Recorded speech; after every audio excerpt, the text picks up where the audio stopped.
નમસ્કાર મિત્રો, રાધે રાધે, જય શ્રી કૃષ્ણ।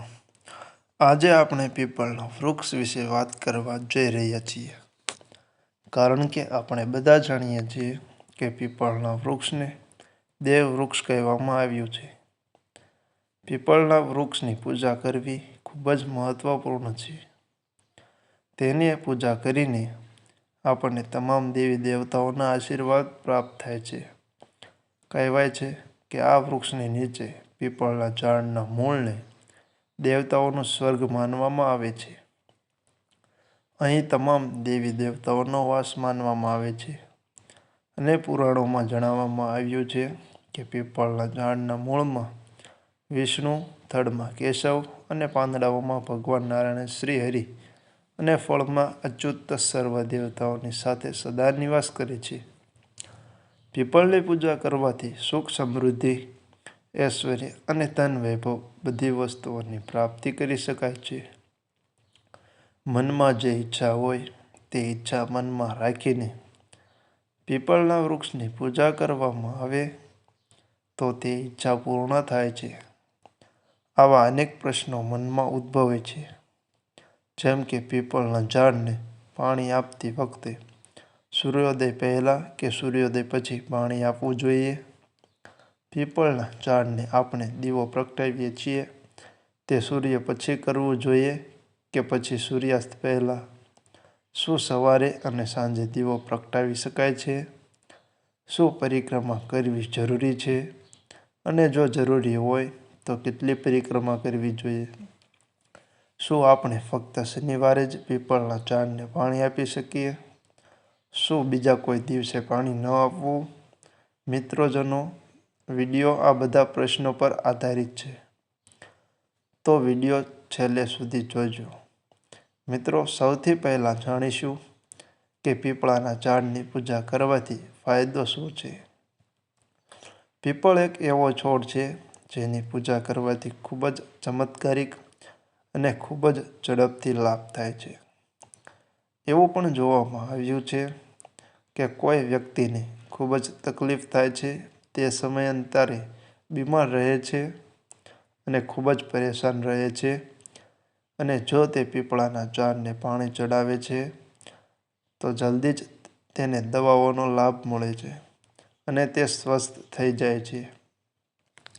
તમે આર્થિક રીતે પરેશાન છો, શારીરિક રીતે પરેશાન છો અને માનસિક રીતે તમે ખૂબ જ પરેશાન છો, તમે તણાવમાં રહો છો, ચિંતામાં છો, દેવામાં ડૂબેલા છો, ગમે તે પ્રકારની સમસ્યા છે, જો તમે પીપળાના વૃક્ષની પૂજા કરો છો, પીપળના ઝાડને પાણી આપો છો, દીપનું દાન કરો છો, પરિક્રમા કરો છો, તો તમારા જીવનની તમામ સમસ્યાઓ ખૂબ જ જલ્દી દૂર થઈ જશે।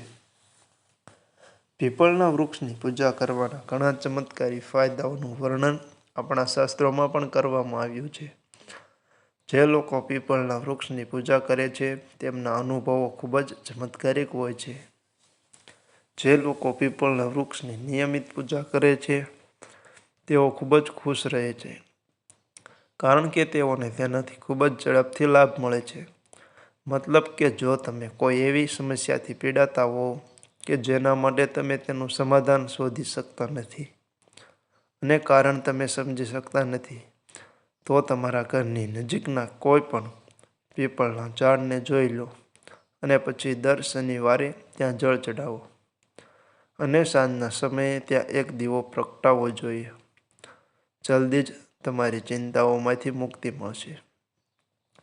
કારણ એ છે કે આપણા શાસ્ત્રોમાં એવું માનવામાં આવે છે કે પીપળના ઝાડ પર અનેક દેવી દેવતાઓનો વાસ છે। આ વૃક્ષ પર 33 કરોડ દેવી દેવતાઓનો વાસ છે। આ વૃક્ષ પર શ્રી હરિ, વિષ્ણુ, ભગવાન શિવ અને બ્રહ્માજીનો વાસ પણ છે। તેની સાથે જ સમયે સમયે માં લક્ષ્મી અહીં વિરાજમાન થાય છે અને આ રીતે આપણને 33 કરોડ દેવી દેવતાઓના આશીર્વાદ પણ મળે છે, ભગવાન શ્રી હરિના આશીર્વાદ મળે છે અને આપણા પૂર્વજો પણ આ વૃક્ષ પર નિવાસ કરે છે।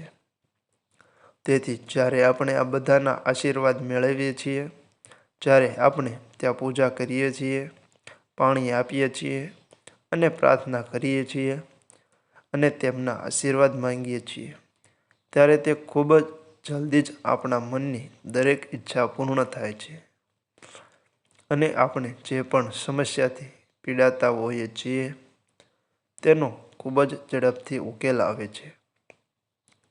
તેથી પીપળના વૃક્ષની પૂજા કરવાથી ખૂબ જ ચમત્કારિક લાભ મળે છે. તેથી જો તમે કોઈ કારણોસર પરેશાન હોવ તો એકવાર પીપળની પૂજા અજમાવો અને જુઓ, ખૂબ જ જલ્દી તમને ફાયદો થશે. કેટલાક શનિવારે પીપળની પૂજા કરવાથી તમને ફાયદો થશે. ઓછામાં ઓછા 7 શનિવાર સુધી પીપળની પૂજા કરવી જોઈએ. પરંતુ જો તમે સતત 11 કે 21 શનિવાર કે તેથી વધુ શનિવાર કરો છો, જેમ કે તમારી પર શનિની 7.5 જ પનોતી ચાલી રહી છે, તો તમારે નિરંતર દર શનિવારે પીપળને પાણી આપવું જોઈએ. જ્યાં સુધી આ 7.5ની પનોતી ચાલે છે ત્યાં સુધી આ કરવું જોઈએ, કારણ કે આ માનસિક અને આર્થિક રીતે ખૂબ જ પરેશાનીકારક હોય છે. તેથી જો તમે પીપળના ઝાડને પાણી આપતા રહો તો તમને ઘણી રાહત મળશે. તમારે ઓછામાં ઓછા 7 શનિવાર તો આ અવશ્ય કરવું જોઈએ. મિત્રો, હવે વાત કરીશું કે શું ફક્ત શનિવારે જ પીપળના ઝાડને પાણી આપી શકાય છે? મિત્રો, તમે રવિવાર સિવાય કોઈ પણ દિવસે પીપળના ઝાડને જળ ચડાવો તે સારું અને શુભ રહેશે. પરંતુ જો તમે શનિવારે જ પાણી આપો તો જ તમારી બધી સમસ્યાઓ દૂર થઈ જશે. શનિવાર એક ખાસ દિવસ છે અને શનિદેવ સ્વયં કહે છે કે જે કોઈ શનિવારના દિવસે પીપળના ઝાડને જળ ચડાવે છે, જો તેને શનિ સંબંધિત કોઈ પણ પ્રકારની સમસ્યા હોય તો હું તેને તે બધી સમસ્યાઓમાંથી મુક્ત કરીશ. અને જો શનિને લગતી કોઈ સમસ્યા હોય તો તમે તેનાથી મુક્ત થઈ જશો. તેથી જે લોકો શનિદેવની પીડાથી પીડાય છે તેઓ જાણે છે કે જો શનિદેવ તમને કોઈ પણ રીતે પ્રભાવિત કરે છે તો તમારા જીવનમાં તમામ પ્રકારની આર્થિક, શારીરિક અને માનસિક સમસ્યાઓ આવે છે. એટલે કે તમારા જીવનમાં બધી સમસ્યાઓ આવે છે. જો શનિદેવ અશુભ ફળ આપે છે તો શનિવારના દિવસે જ પાણી આપો. તેનાથી તમને તમારા પૂર્વજોના આશીર્વાદ મળશે. અને શનિવારે પીપળના ઝાડમાં માં લક્ષ્મીનો વાસ માનવામાં આવે છે. તો તમે ઈચ્છો તો માં લક્ષ્મીની કૃપા પ્રાપ્ત પણ થાય છે. શ્રી હરિ વિષ્ણુની સાથે જો તમારે દેવી લક્ષ્મીની સ્થિરતા જોઈતી હોય તો તમારે ખાસ કરીને શનિવારે પીપળના વૃક્ષની પૂજા કરવી જોઈએ. જો કે તમે ઈચ્છો તો સોમવારે પણ પાણી આપી શકો છો. મંગળવારે પાણી આપવાથી પણ લાભ થાય છે. પરંતુ જો તમે ફક્ત એક જ દિવસે શનિવારે પાણી આપો છો તો તમારી બધી મનોકામનાઓ પૂર્ણ થાય છે અને તમને દરેક પ્રકારની સમસ્યાઓમાંથી તમને મુક્તિ મળે છે. પછીનો પ્રશ્ન એ છે કે પીપળના ઝાડને પાણી સૂર્યોદય પછી આપવું કે સૂર્યોદય પહેલાં? જુઓ, એવું કહેવાય છે કે પીપળના ઝાડને સૂર્યોદય પહેલાં પાણી આપવું જોઈએ. એનો અર્થ એ છે કે આપણે સૂર્યોદય પહેલાં પીપળના ઝાડને પાણી આપવું જોઈએ. ઘણા લોકો કહે છે કે સવારે વહેલા પાણી પીવડાવવું જોઈએ. હા મિત્રો, એનો અર્થ એ થાય છે કે સૂર્યોદય થતાં પહેલાં, એટલે કે બ્રહ્મ મુહૂર્તમાં, એટલે કે ઘણું અંધારું પણ ન હોવું જોઈએ. 3:30 વાગ્યે તમારે પાણી ન આપવું. સવારે સૂર્ય નીકળતા પહેલાં તમે કોઈ પણ સમયે પીપળાને પાણી આપી શકો છો. સવારે સૂર્યોદય પહેલાં પીપળના ઝાડને પાણી આપશો તો ખૂબ જ શુભ ફળ મળશે.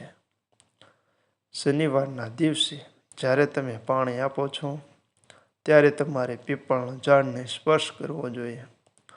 શનિવાર એવો દિવસ છે જ્યારે તમે પીપળના ઝાડને સ્પર્શ કરો છો અને તેને વંદન કરો છો તો તમને ઘણા પુણ્ય ફળ મળે છે અને તમને શનિદેવની કૃપા પ્રાપ્ત થાય છે અને તમને દેવી લક્ષ્મીના આશીર્વાદ પણ મેળવો. તેથી તમારે શનિવારે પીપળના ઝાડને સ્પર્શ કરવો જોઈએ. અને હવે ચાલો વાત કરીએ કે તમે કેટલી પરિક્રમા કરી શકો છો. મિત્રો, તમે 4 પરિક્રમા કરી શકો છો. તમે 11, 21 પરિક્રમા પણ કરી શકો છો અથવા 108 પરિક્રમા પણ કરી શકો છો. પરંતુ તમારે ઓછામાં ઓછી 7 પરિક્રમા કરવી જોઈએ. 7 પરિક્રમા કરતી વખતે ઓમ નમો ભગવતે વાસુદેવાય નમઃ મંત્રોનો જાપ કરી શકો છો. અથવા તમે ઈચ્છો તો ઓમ નમઃ શિવાય અથવા તમે હનુમાનજીના મંત્રનો જાપ કરી શકો છો. ઓમ નમો હનુમતે નમઃ અથવા જે દેવતાઓમાં તમને શ્રદ્ધા હોય તેમનું નામ સ્મરણ કરી શકો છો. આ રીતે તમે પીપળના વૃક્ષની આસપાસ પરિભ્રમણ કરી શકો છો. ખૂબ જ ટૂંક સમયમાં જો તમે કોઈ પણ પ્રકારની સમસ્યા સામે ઝઝૂમી રહ્યા છો તો તમને તેમાંથી રાહત મળશે. મિત્રો, હવે જાણીશું કે પીપળના ઝાડમાં દીવો ક્યારે પ્રગટાવવો જોઈએ. સૂર્યાસ્ત પહેલાં કે સૂર્યાસ્ત પછી? સૂર્યાસ્ત પહેલાં કે સૂર્યાસ્ત પછી નહીં. એક ખાસ સમય હોય છે. તે પહેલાંનો સમય અને સૂર્યાસ્ત પછી જે સંધ્યાકાળનો સમય કહેવાય છે તે સમય છે જ્યારે સૂર્ય આથમવાનો હોય છે. જ્યારે સૂર્ય આથમી રહ્યો હોય તે સમયે તમારે પીપળના ઝાડ નીચે દીવો પ્રગટાવવો જોઈએ. એટલે કે આ સમયના તો રાત્રિનો કહેવાય, ના તો સંધ્યાકાળનો કહેવાય અને ના તો દિવસમાં કહેવાય છે. જો તમે તે ચોક્કસ સમયે એક દીવો પ્રગટાવો છો તે ખૂબ જ સારું છે. જો તમે રાત્રે 8 વાગ્યા પહેલાં પીપળના ઝાડ નીચે દીવો પ્રગટાવો છો તો તે ખૂબ જ સારું રહે છે. શું પીપળના ઝાડ નીચે સવારે અને સાંજે દીવો પ્રગટાવી શકાય છે? હા મિત્રો, સવારે પણ દીવો પ્રગટાવી શકાય છે. સવારે પણ જ્યારે તમે પરિક્રમા કરો છો ત્યારે સરસવના તેલનો દીવો પ્રગટાવો અને સાંજે પણ દીવો પ્રગટાવવો જોઈએ. તમે તલના તેલનો દીવો પણ કરી શકો છો, કારણ કે શનિવારના દિવસે સરસવના તેલનો દીવો પીપળના ઝાડ નીચે કરવાથી શનિ સાથે સંબંધ જે પણ સમસ્યાઓ હોય તે તમામ સમસ્યાઓ દૂર થઈ જાય છે. પછી તમે સરસવના તેલનો ઉપયોગ કરી શકો છો. માત્ર એક જ દીવો પ્રગટાવો. તમે તેને સવાર સાંજ બંને સમયે પ્રગટાવી શકો છો. કોઈ સમસ્યા નથી, પરંતુ સાંજના સમયે તમારે દીવો જરૂરથી પ્રગટાવવો જોઈએ. તમારે આ ધ્યાનમાં રાખવું જોઈએ. પછીનો પ્રશ્ન એ છે કે પરિક્રમા કરવી જરૂરી છે કે કેમ, અને જો તેમ હોય તો કેટલી કરવી? તો પરિક્રમા કરવી ખૂબ જ જરૂરી છે. આમ કરવાથી આપણી પીડા અને પરેશાનીઓ દૂર થઈ જાય છે. જ્યારે આપણે પીપળના વૃક્ષની પરિક્રમા કરીએ છીએ આપણે દરેક સમસ્યાઓમાંથી મુક્ત થઈએ છીએ. તમે કોઈ પણ પ્રકારની સમસ્યાથી પીડાતા હો તે સમસ્યાને તમે તમારાથી દૂર કરી શકો છો. તમે સમસ્યાઓથી પીડિત છો તે સમસ્યાઓને તમારા મનમાં યાદ રાખીને પીપળના વૃક્ષની 7 પરિક્રમા કરો. તમે 11 પરિક્રમા કરી શકો છો. જો તમે ઈચ્છો તો તમે 21 પરિક્રમા કરી શકો છો. જો તમારી પાસે સમય હોય તો 108 પરિક્રમા પણ કરી શકો છો. ખૂબ જ જલ્દી તમને તમારી સમસ્યાઓમાંથી મુક્તિ મળશે. અને આ સમયે જો તમે ભગવાન શ્રી હરિવિષ્ણુના મંત્રોનો જાપ કરશો તો તમને ખૂબ જ લાભ થશે. તે અત્યંત સારું છે. અને જો તમે શનિના સાડાસાતી સાથે સંઘર્ષ કરી રહ્યા છો અથવા શનિ તમારા જીવનમાં તમને શુભ પરિણામ નથી આપી રહ્યા અને તમને પરેશાન કરી રહ્યા છે તો તમારે શનિ મંત્રનો જાપ કરવો જોઈએ. મંત્ર આ પ્રમાણે છે: ઓમ શનસ નમઃ. પરિક્રમા કરતી વખતે આ મંત્રનો જાપ કરો. જો તમારી પાસે સમય હોય તો પીપળના ઝાડની છાયા નીચે થોડી વાર બેસીને મંત્રનો જાપ કરો. તમે હનુમાન ચાલીસાનો પાઠ કરો કે પછી શનિદેવ હનુમાનના મંત્રનો જાપ કરો. ભગવાન શ્રી હરિ વિષ્ણુના મંત્રનો જાપ કરવો અથવા ઓમ નમઃ શિવાયનો જાપ કરવો. પીપળના ઝાડમાં થોડો સમય બેસીને ધ્યાન કરવાથી, શાંત સાધના કરવાથી મંત્રનો જાપ સુધરશે. તમને માનસિક શાંતિ મળશે. જો તમારા મનમાં કોઈ પણ પ્રકારનો તણાવ હોય, કોઈ પણ રીતે તમે કોઈ એવી સમસ્યાથી પીડાઈ રહ્યા છો જે તમે કોઈને કહી રહ્યા નથી. અંદર તમે ગૂંગળામણ અને ચિંતા અનુભવો છો. તો તમારે પીપળાના ઝાડ નીચે બેસીને થોડીવાર ભગવાન શિવજીના મંત્રનો જાપ કરવો જોઈએ. પાણી આપ્યા પછી તમારે થોડીવાર માટે પીપળના ઝાડની છાયા નીચે બેસીને આનો જાપ કરવો જોઈએ. મિત્રો, તમે જોશો કે બહુ જલ્દી 2 કે માત્ર 3 શનિવારે તમને ખૂબ જ ઝડપથી આરામ મળે છે.